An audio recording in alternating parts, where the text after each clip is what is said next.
Good evening, YouTube model railroader fans, model railroading live fans, budget model railroaders, Maryland area model railroaders, and whoever else happens to watch this wonderful brand of nuttiness that I've been bringing to you every week so far this year. This happens to be vlog 25, and it happens to be June the 9th, Tuesday to be exact, excuse me, 2020. Welcome aboard. Slightly different view here tonight. I'm actually back in the work area, back at the bench. And the reason why I'm back at the bench is, here it is, things have been going fairly well on the layout. I've got a couple minor little things that I have to go out there and fix. But I just decided tonight that I am not going to bother with that at the moment because they're little idiosyncrasies. Let's put it that way. Nothing huge, just some things that I need to go out there and just kind of tinker with, and it won't take me long to fix them anyways. But, you know, it's funny because I was actually thinking about this yesterday, that I have got at least a box to 2 boxes worth of stuff that either needs to be built or it needs to be repaired. And I'm not talking about the locomotives. Locomotives right now, I've got stuff back here, locomotives back here that need to be worked on. I've got enough locomotives out on the layout right now to be able to do what I need to do. Which, believe it or not, the operations sessions have been going, as you've seen, with the exception of a couple snafus, and that's one of the other things I need to bring back here. I need to bring actually what I need to do is I need to get out, and I need to find a postal scale or a kitchen scale or something like that that reads low, ounces, so I can actually start weighting some of my stuff, because I know I've got an issue with the Seaboard and also with my Southern Crescent Limited set. The passenger cars, they're way too daggone light, and I know it, and I haven't been able to get them weighted correctly. Namely because of the fact I don't have a scale. I've got a scale, but that one there I don't think works either. But that's beside it. We won't go there. Anywho, I happen to think, like I said yesterday, I was going through and I was like, you know what? You've got rolling stock that you have never run because it wouldn't work on the 18-inch radius. And you're probably wondering what I'm talking about. Well, what I'm actually specifically talking about are things like this.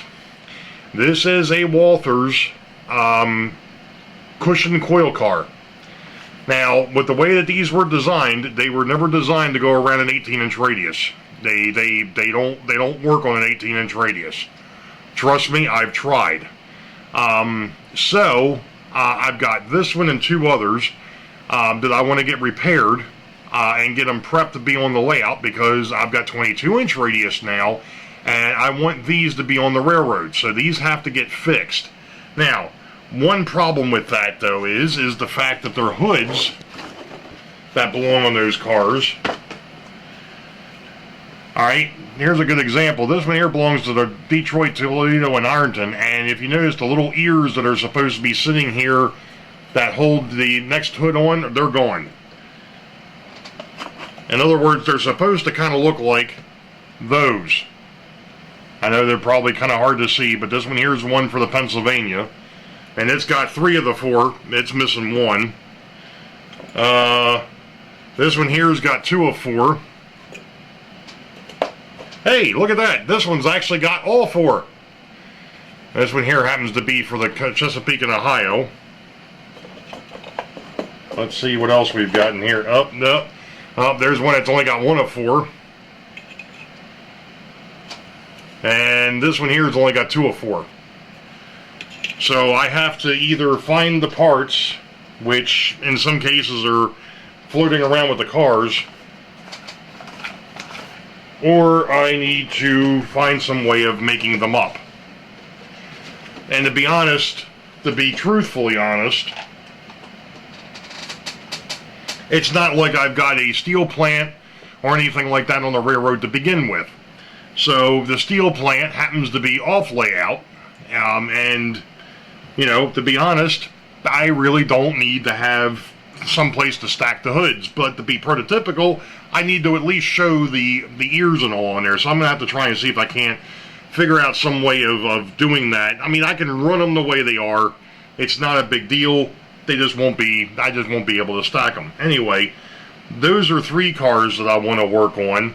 I also had the idea that I want to kind of start doing, you know, because I can, loads in, empties out. And I've actually started to kind of do that on the railroad, on the op sessions, if you kind of caught it. You know, the way it works is I've got the coal train that comes down from Harrisburg, which probably came from somewhere in the mountains. You know, it comes down from Harrisburg and feeds the steel mill or the coal plant, or the coal-fired plant in Richmond, and then the empty coal cars go from Richmond back to Harrisburg so that they can be reloaded and sent back down. I'm doing the same thing with my gondola cars. Gondola cars leave Richmond full, head up to Harrisburg, and when they come back from Harrisburg, go back to Richmond, they're empty again. How are you doing that, Ray? Well, when I get a chance after I get finished messing with this stuff and I do another ops session, I'll kind of show you what I'm doing. And I've kind of also been doing it with the log loader, even though I don't actually have that working. One of the things that I had done is I've actually laid, you know, I've got flat cars that have the bulkhead flat cars that came from Tyco, I think, or Lifelike or Bachmann, one of the 3, actually have, they're a bulkhead, and they've actually got, you know, faux log loads on them. So I can actually take them out when they get to wherever they're going, and then I take them and I bring them back to the front end of the layout, and then when that car comes back in to be loaded back up again, I just pick it up and stick it in there. So, you know, yeah, that's not very prototypical to have the hand of God come down and pick the thing up and put it in the car, but hey, you get the idea. So I actually wanted to do something very similar to that with, I've already done that with one of the 16-wheeled flat cars. I want to do it with this one. And one of the other things I want to do is this here's steel a steel wire car. This is for the St. Louis and San Francisco. And it's actually snapped in, the load is snapped onto the car. And I want to see if I can't make it to where it's a little bit easier to pull it off and put it back on. Again, this here would be one of those cars that would be on the through freight. It wouldn't stop on the railroad. Now, you get into the tank cars, the box cars, the stock cars, those are a little bit different. The stock cars, especially the tank cars, you'll never know if they're empty or full. Unless, of course, the waybill tells you that it's empty or full. The stock cars, kind of the same way, and the same thing with a box car. I'm not going to sit there and stuff the box car full of goods and say, hey, look, it's loaded, because it's going to be a pain in the rear end to get it back out of there. So, you know, those are a little bit different. You know, those you don't, the cars, and it's like David Pop had mentioned one time, the cars that you can actually see, the gondolas, the flat cars, the coil cars, things of that, you actually want to portray that it's loads in, empties out. Coal cars, the other thing. And of course, you all know the coal cars right now, I'm a bit short on my my inserts for those, so that's one of the things that'll be coming in the future, is actually building up inserts for the coal cars. So, at any rate, I'm going to stop babbling here because we're already 9 minutes in. I'm going to go ahead and get to work on these cars, or this rolling stock, and you know, there might be points where I go ahead and show what's going on, and then it may best be where I just take the stuff once I'm done fixing it, I just take it out to the layout and show you that it's running. So, be back in a bit. Oh, stop. Well, hopefully they say third time's a charm. I've already had 2 cars that I've had to take off of here because there's still actually 3 cars because they still don't want to work, although one of them was working. I don't know if it's because of the type of cars that are on here or what, but regardless, I'm just going to run through these because these guys were working. So the nickel plate road locomotive, that's been on the layout for a while. The car behind it is a refrigerator car. It's an express refrigerator car. that was painted up for the NMRA convention in the Western region back in 1981. That came with that box that buddy of mine had. The car behind that, the gray car, is a WT&SC. I believe that's a club down in either North Carolina or South Carolina. That was in that same box. The next car is the Detroit, Toledo, and Ironton. That is a cushioned coil car. That is a Walters unit. I've had that for years. It had not been able to run for the last 25 or so because I didn't have any place to put it. It wouldn't work on 18-inch radius. It was too tight. The car behind it is a Chesapeake and Ohio cushioned coil car from Walters. Same deal with it. And the car behind it is a Pennsylvania cushioned coil car. Same deal with that. The last car in the train is the Washington Convention in 1982 for the NMRA. So, like I said, 3 of these cars came with that set, or came with that box of stuff. The others I wasn't able to run them because I didn't have any way of running them. Well, I had a way of running them, but they just wouldn't run on 18-inch radius. So, I've got one other car, well actually 2 other cars. One of them's been on the railroad before, but for some stupid reason, like I said, I don't know if it's because these are all 50-foot cars or what, but it was giving me fits. It's the one of the 16-wheeled log cars.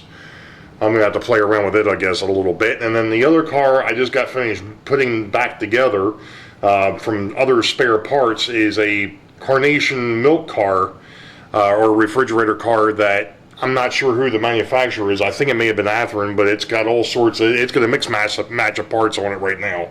Everything seemed to be fine with it. It just, I think it got pulled off because the log car was having issues. But that's what I've been working on for the last couple of hours. You know, I pulled out a lot of the stuff. The ones I was really concerned about were these bigger cars, and make sure that I had room for them and that they were going to run on the 22, which they seem to do. So, you know, like I said, I'd show you, but every time I turn the camera on, everything decides to go to heck in a handbasket. So I'm not going to go there. We'll be back.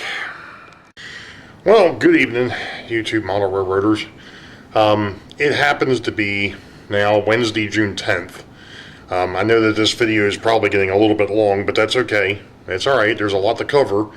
And one thing I've just happened to think about while I was messing around with the railroad and the pockets and stuff, I had one of my subscribers, and pardon me if I forgot who it was, I didn't go back and take a look, but on my last vlog asked me how I was handling the car cards, waybills, things of that nature. Well, I'm still messing with the waybills.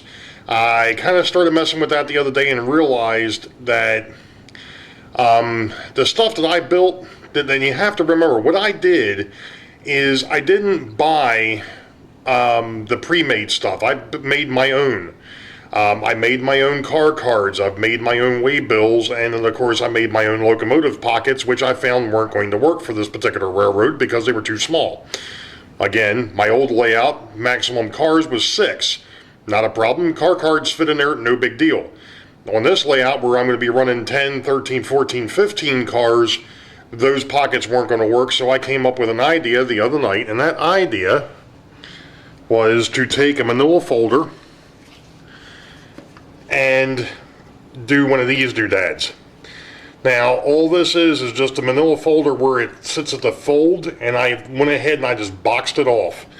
So now, when I have to deal with case in point, which, believe it or not, is sitting in the yard right now, getting ready to head north, when I have to send out the, for instance, the hopper cars, that whole train fits, and there's still some room, so if I actually end up putting more or getting some more hoppers, which I do have one more hopper at least to put in here or on this train, I've got room to be able to put all the cars. So in this pocket is the car cards, the caboose card, the locomotive sheet, and this will be this pocket here will be for the train. Now, I don't have the actual, I don't have them set up for the trains yet because I was messing around with something else. And it's going to be kind of tough to see, but I'll try and explain it as best I can. Because one of the things that I was working on the last couple of nights down here, sorry if I went off camera, I'm using the single stick because I've got the tripod sitting back in the work area because I was working on, well, as you saw, I was trying to work on some rolling stock last night. Believe it or not, I turned the camera back off, everything worked fine. So, of course, nobody was watching at that point. So, after Sidetrack Sunday and then going through and messing with this thing some more, I actually came up with a schedule. And I'm still playing with this. I'm making all sorts of notes and trying to emulate a system. So, there'll be more on this, obviously, as it evolves, because it's still evolving, and, you know, we'll go from there. But that's where we're at the moment, so we'll be back. Well, good evening once again, YouTube Model Railroaders. It happens to be now Thursday the 11th of June. And I wanted to go and touch on a couple things, and I'm going to go ahead, I'm going to get this video uploaded, because, you know, to a point I think we've had this discussion before, is, do you go back and watch your old videos? Well, no, not normally. And normally what I do is I also, when I'm setting these things up to put them onto YouTube, I do watch them as I'm editing them. I shouldn't say editing them, you know, doing the fades and the things like that between the different scenes. So I do watch it at that point, and then once it's uploaded, I watch it again to make sure I didn't miss anything. But because of the fact that with the Showstopper, I've mentioned it once before, I haven't been watching TV. So I have been, you know, looking for other things just to keep in the background, or have background noise while I'm working. Kind of makes the day go by a little bit quicker. So anyway, I had, this week, I decided I was going to go ahead and actually start watching some of the stuff that I did back when I started. And it's amazing to me that here it is, you know, I started in December of 2014, and here it is now June of 2020. It'll be 6 years this fall that I started doing these, and the evolution of the channel, I guess, would be a good way to put it. But something very funny actually happened, I think it was mainly yesterday, and it was the vlogs from, let me go back here, and I actually wrote them down because I thought it was kind of fascinating a little bit. The vlogs from 2017, namely number 17 and number 18, when I talked about plan number 43, which in the old house would have been the Big E, and how I'd gone from a 4-track main down to a 2-track main with 2 hidden yards, and how I was going to have 5-fingered Mike doing the using the hidden yards. What really, the reason why I said it's kind of funny is, to a point, other than not having the Big E, that's where I ended up, was a 2-track main, point to point, with continuous run, and 2 hidden yards. Obviously, this is a lot larger than what the Big E, I think, would have been.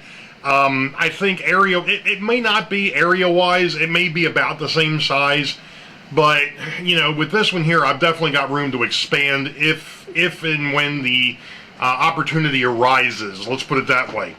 So, you know, if you get a chance and you want to really see what I'm talking about, go back and take a look at Plan 43 and go ahead and look at vlog number 17 and number 18 from 2017, and you'll see the commonality between what I had planned then and where I'm at now.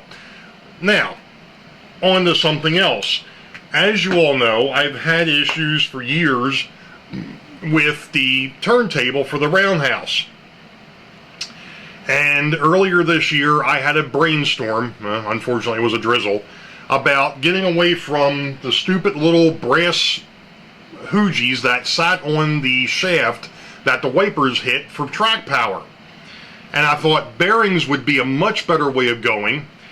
And, you know, for the last month or so, I've been looking for bearings to be able to put in place of those stupid wipers and the little brass ferrules that go on that shaft underneath the turntable. Well, yesterday, I think it was, or actually Tuesday, I found my bearings. These are 10 millimeter internal diameter, 5 millimeter high sealed bearings. Now, the trick to this is actually going to be soldering wire to them. I'm hoping I can do it. I looked at this a little bit earlier. I cheated. But, of course, it's going to be upside down, but that's fine. You'll understand where this is headed. But there's the two bearings on that, and there's plenty of room there still. I do need to, or I'm going to need to take and put what